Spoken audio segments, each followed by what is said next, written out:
Good morning to citizens of Trinidad and Tobago. We welcome you to our Sunday morning press conference.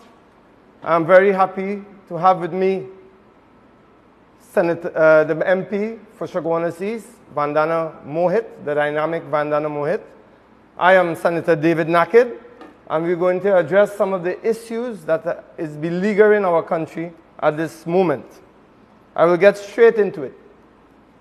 Trinidad and Tobago, this has not only been a grim few days, this has been a grim 9 years of PNM governance of Trinidad and Tobago.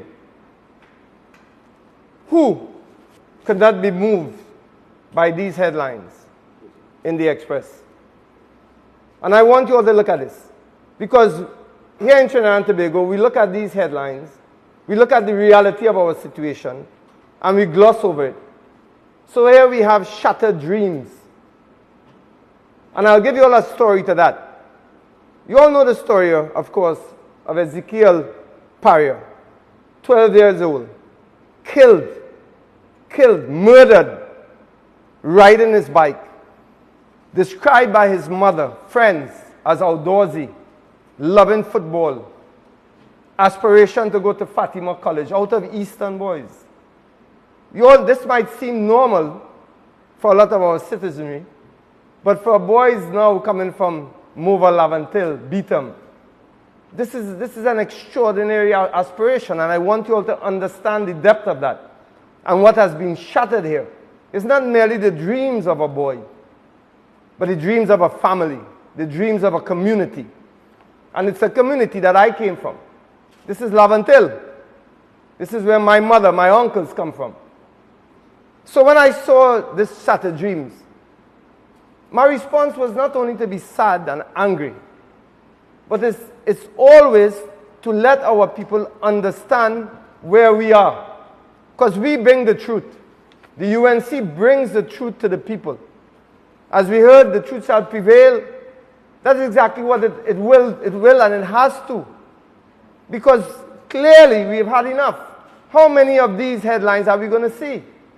How many of these headlines are we going to gloss over and bend to the narrative that this foul, vile, corrupt PNM continues to perpetrate? That is not their fault. Well, it is their fault, and I'll tell you why. We have a boy here, as I said before, completely innocent, gunned down. At least, people of Trinidad and Tobago, you would expect the leader of a country to be omnipresent, to be there. Not only to be there where his money jumping up, or protect his interests, or private interests, running from Guyana and staying a week on a boat, smiling up at people, when our boys, our children are being murdered every day in Trinidad and Tobago. And we have to bring that truth to you. And we have to keep repeating it.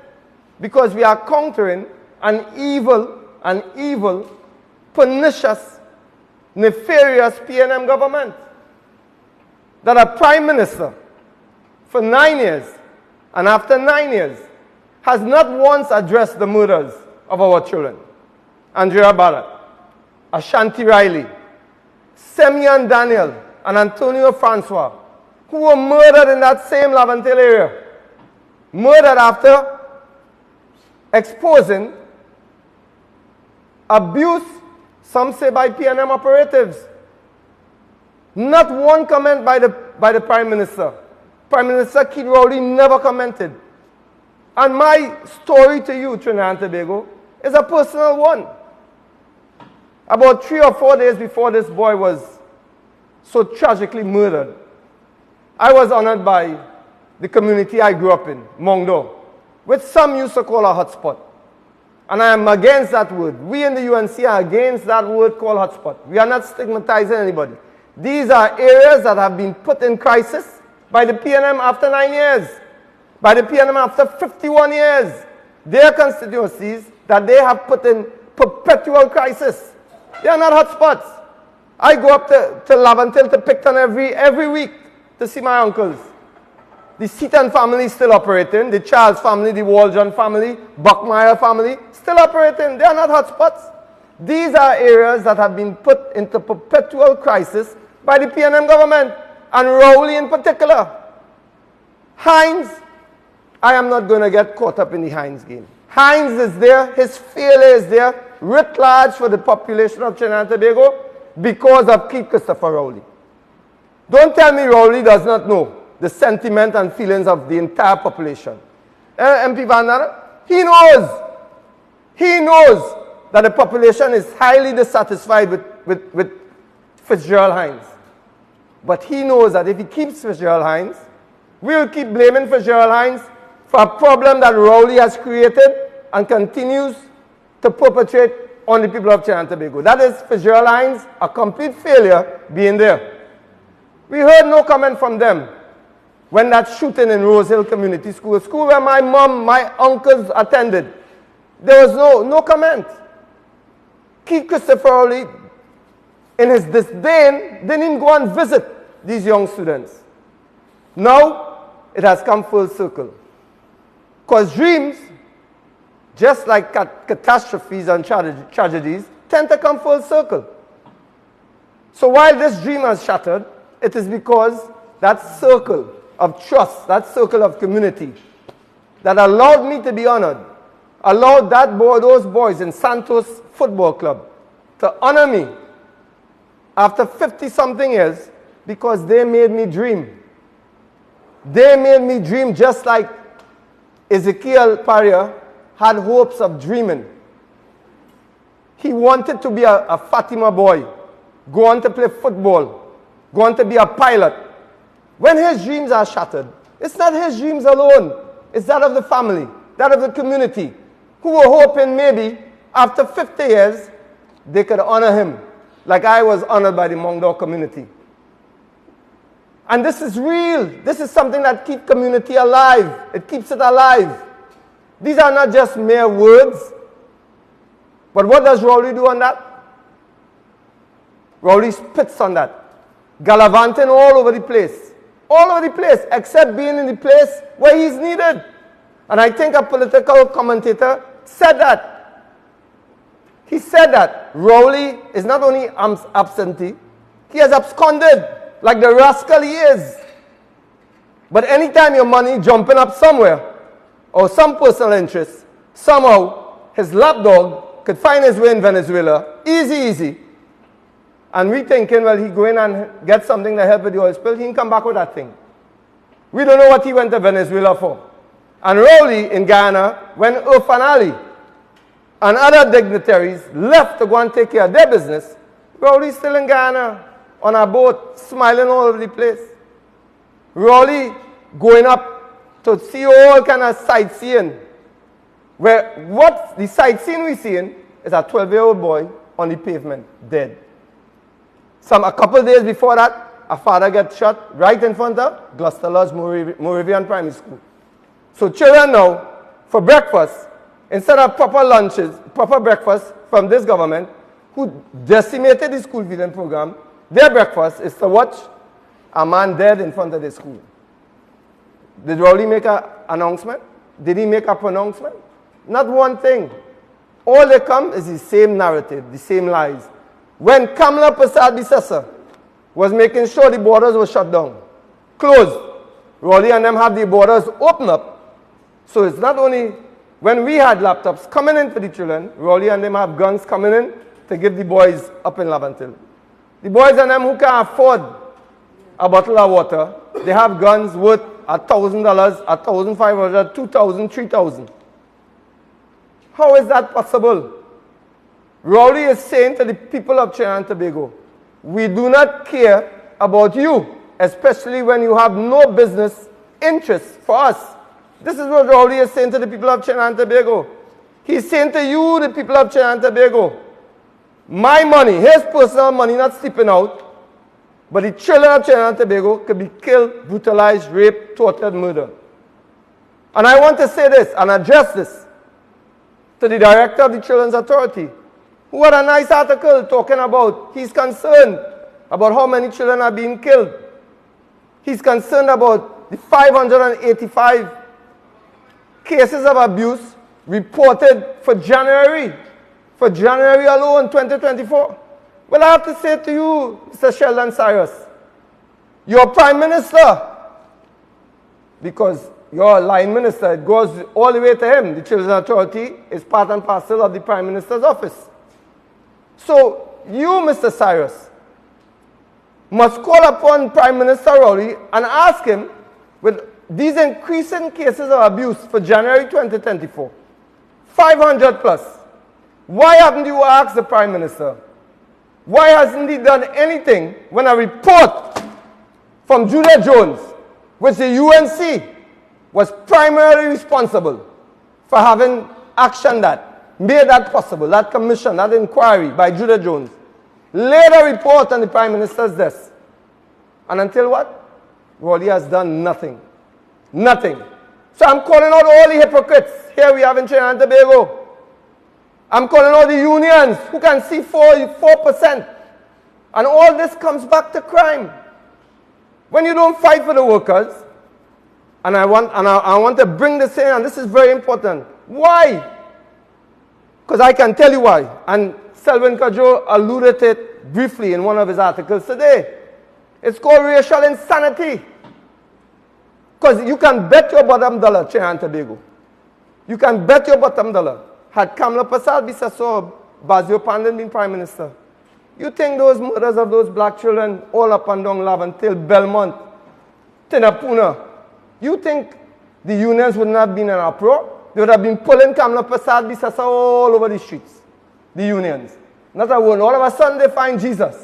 Peace. Kumbaya. The same. Emancipation Support Committee.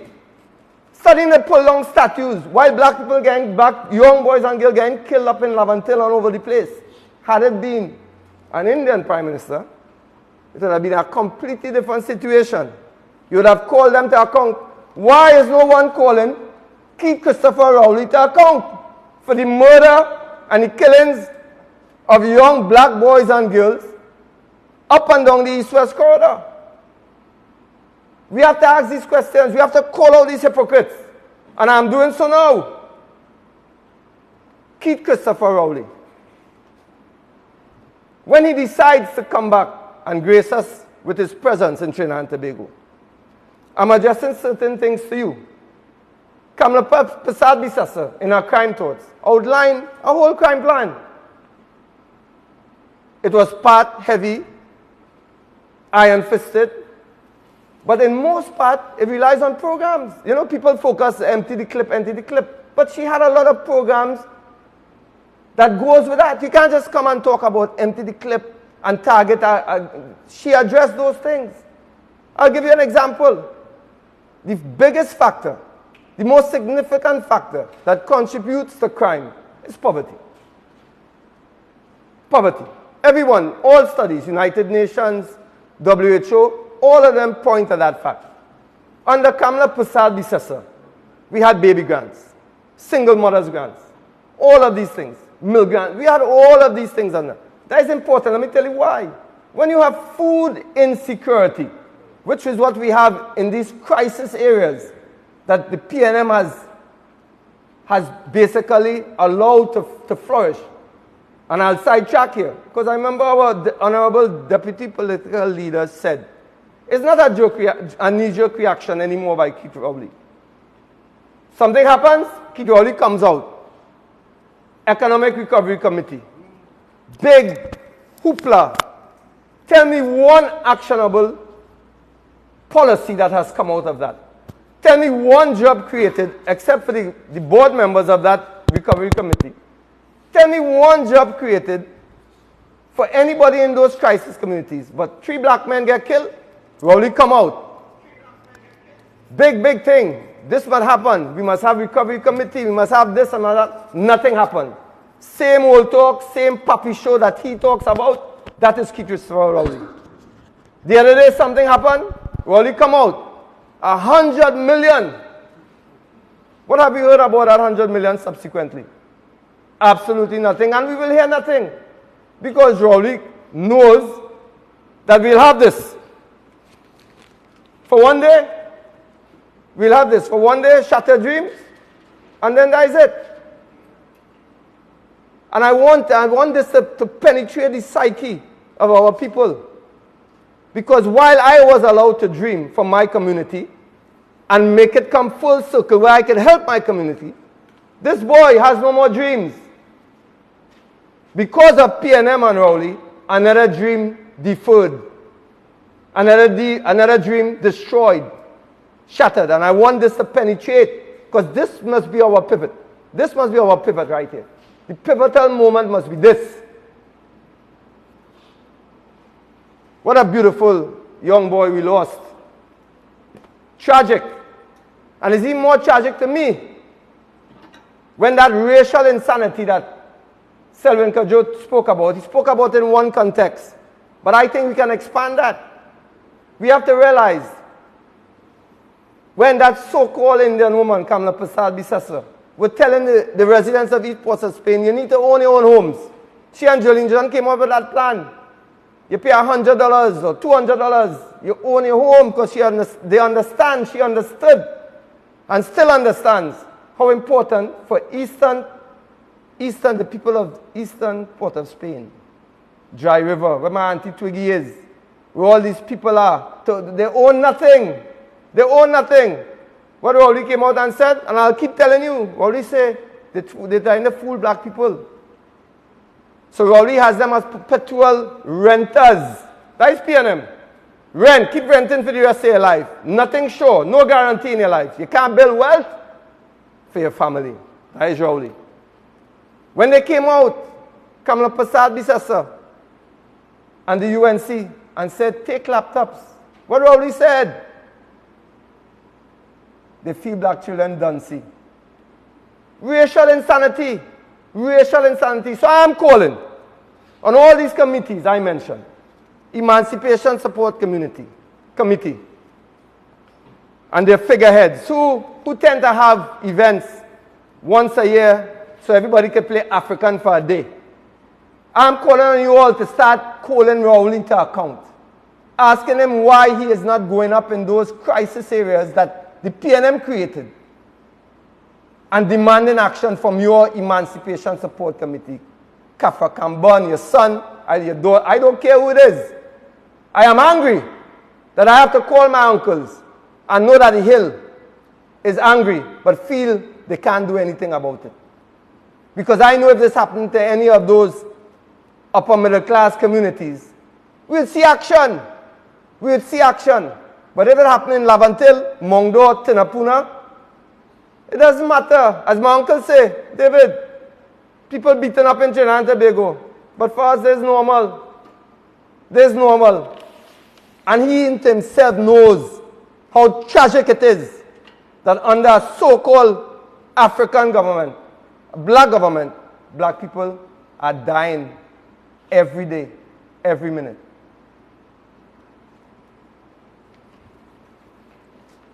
There are some solutions that only UNC has. We call for immediate deployment of more protection services in and around those schools, in those so-called crisis areas. It has to be. Children cannot continue to be traumatized. Whether you deploy some of the army, whether you deploy more police, you will promise over 1,000 new police officers. We haven't seen that yet. Only empty promises from this PNM government. So we are calling for immediate deployment around those areas to keep those areas safe for our children. Our children cannot be kept being gunned down every day. It's impossible. And we have to starve the gangs of their human resources. We saw what happened in that European country. They closed down their prisons. I think it was Denmark. They're closing down their prisons because they're starving their gangs of human resources. How do you do that? You have to target, you have to surgically go into the communities and put programs that people can have an alternative to picking up a gun, that they can find a job. The PNM has done neither. All they have done is made the ground fertile for these gangs to keep on having human resources. And three, we are calling on the government who profess to knowing who these gangs are and to knowing who these people are in the gangs to do your work. We have to get the rogue elements out of the police service, and we have to get a police service that can actually bring these people to justice, and we get some conviction rates. But we're not having any of that from a PNM government that is intellectually bankrupt, deficient. So we want those things immediately because of the very urgent necessity of now. What is happening in Trinidad and Tobago is unacceptable to every citizen. I do not care where they come from. They cannot accept seeing a young boy, 12 years old, with his dreams shattered, with his life shattered, with his family shattered, with his community shattered. Trinidad and Tobago, we know we are better. We know that there is a solution. That solution is the UNC. We have been fighting for the lives of people throughout our existence, and we will continue to do so. And I thank you very much, Trinidad and Tobago, for your attention.